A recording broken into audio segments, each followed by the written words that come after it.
Evangelho de Jesus. Nesse relato do apóstolo Mateus, que também está em Lucas, nesse relato relato incrível, porque nós vamos ver um banquete onde a cabeça do profeta João Batista é entregue ao rei Herodes, diante de celebridades políticas e sociais, porque ele estava fazendo aniversário e ele resolveu fazer isso, ostentar e fazer um negócio bem bacana, bem bonito, festança, chamou toda a elite de Jerusalém, chamou os poderosos da região, chamou o pessoal que fazia parte de um quarto do reino dele, e esse é um banquete que você vê logo no começo, que tão bem na música foi apresentado aí.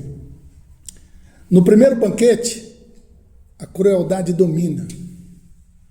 A cabeça do profeta é o prato principal. No segundo, a compaixão é o tempero que transforma o alimento em uma bênção através da partilha.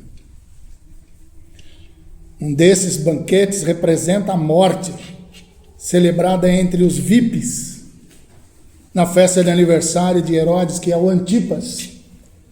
O Herodes o Grande, ele tinha 4 filhos. Veja que coincidência interessante e histórica, né?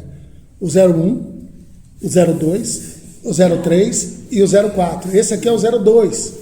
Porque o 01, em algum momento lá, numa história que não ficou muito bem contada, ele tentou se rebelar contra o Alexandre o Grande, e diante de alguém que é muito grande, ninguém pode se rebelar, nem que seja o próprio filho, 01. E aí o que acontece? Ele é morto. Herodes manda matar o próprio filho. Aí tem o Herodes Antipas. Então tem a palavra tetrarca. Isso é uma expressão romana de divisão de poder de território. Então era 1/4 de todo o espaço do reino de Herodes. Herodes nada mais era do que um sabujo é lambe-botas mesmo, vira-lata, e vassalo do Império Romano. Também é uma coincidência interessante, né, nesse momento que vivemos. E enquanto isso tem o símbolo desse primeiro banquete, o outro simboliza a vida oferecida aos simples pelo ensinamento do rabino popular e solidário, que tem compaixão pelo povo oprimido do seu território natal, que ali é a periferia que colou naquele momento. Aí tem os contextos históricos e geográficos que vale a pena para a gente poder estar compondo esse negócio dessa conversa nossa hoje.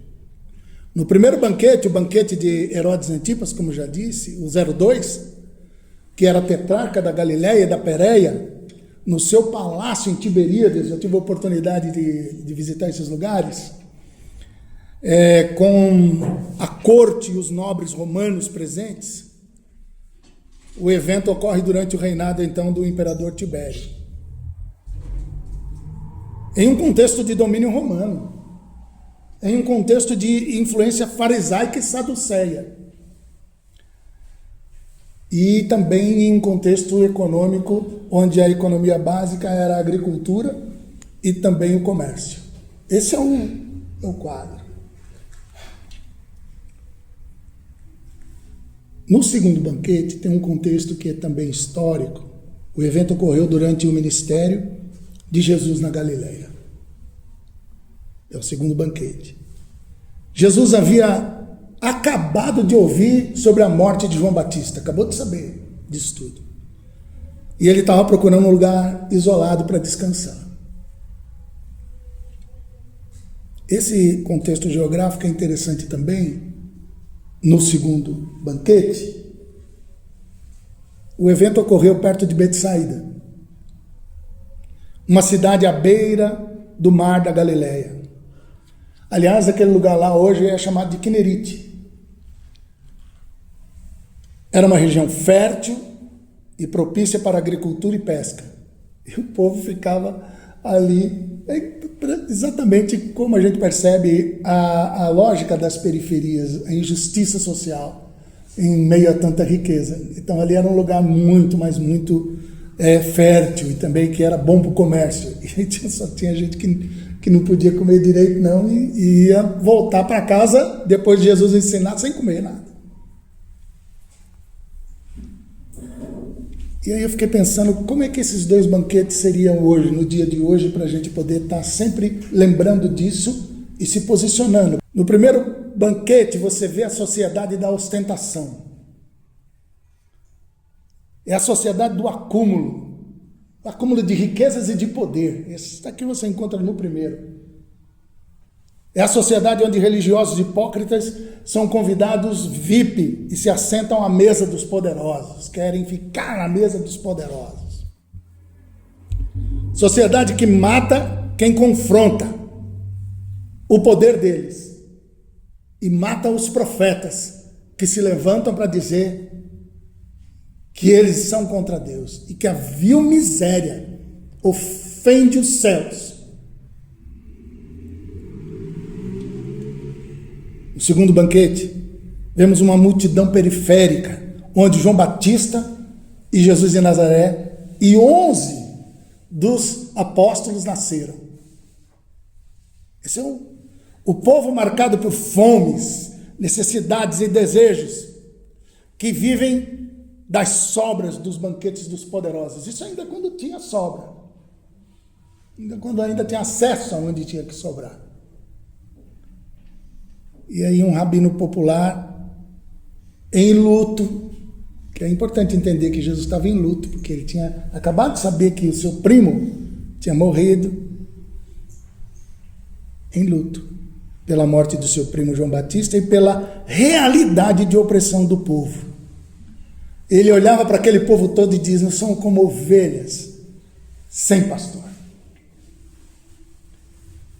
É um rabino compassivo, preocupado com a fome de pão e peixe, num lugar onde o que tinha mais de riqueza era para poder o quê? Ter pão, e no lugar onde tinha mais riqueza para poder ter o quê? Peixe. E aí vem o milagre da multiplicação do alimento, onde as ações de graças, né, aquele negócio que ele faz, foi aí onde lá Jesus, quando vai e parte o pão, o pessoal lembra por conta desse jeito dele, porque ele ia pegando o pão, dava graças, né, e repartia. Essa é a lógica, né, dessa multiplicação, está aí. Ação de graças, graças do Pai pelo pão, que é a lógica da partilha, que é ensinada aos discípulos e discípulas. Indo para a conclusão, no banquete, com poucos recursos, 5 pães e 2 peixes,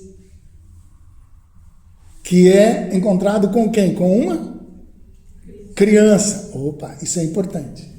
No banquete com poucos recursos, encontramos os excluídos sociais, como mulheres e crianças, que no último versículo diz que, olha só como Mateus faz isso, né? Mateus relata isso para poder esfregar na cara daquele povo, porque ele já estava andando com Jesus o suficiente. 5.000, porque aquilo era cultural. Sem contar mulheres e crianças. Por quê? Eles não estão dentro da conta. Eles não são observados. Eles não são considerados. Elas não são consideradas. Criança não é considerado. Excluídos. E o milagre está onde? No sanduba do moleque. Dos não considerados.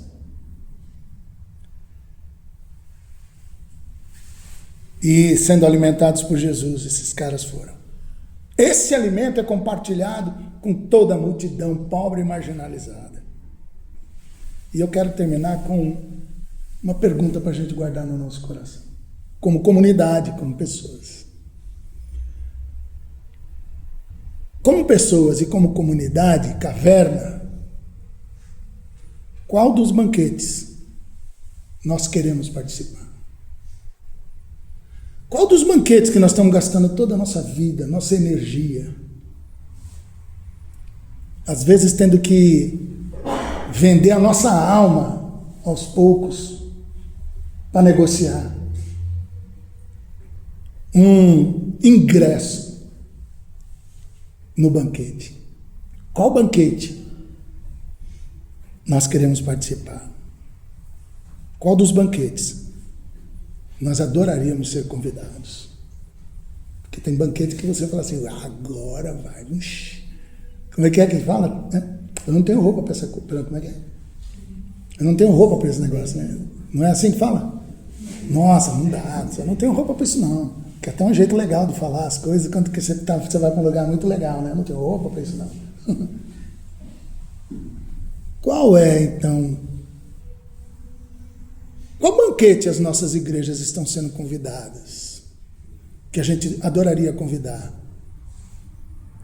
Ou, de repente, a gente não está mais convidando, a gente está convidando para vir na igreja, porque na nossa igreja tem espaço VIP, só para quem é bacana.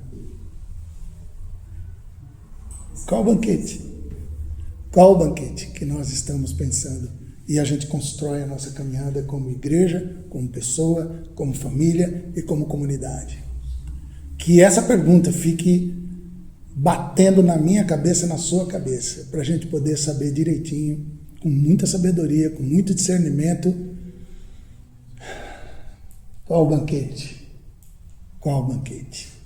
Qual banquete que nós queremos escolher? A gente, só por hoje, só por agora, com a misericórdia de Deus, nós já escolhemos o banquete que a gente quer participar. E o banquete que a gente quer participar é o banquete da compaixão, junto do rabino popular, que tem lado e que tem banquete. Nesse banquete, a gente não corta a cabeça de profetas. Só por hoje e só por agora. Amém. Amém? Vamos orar? Vamos orar. Tarcílio, você pode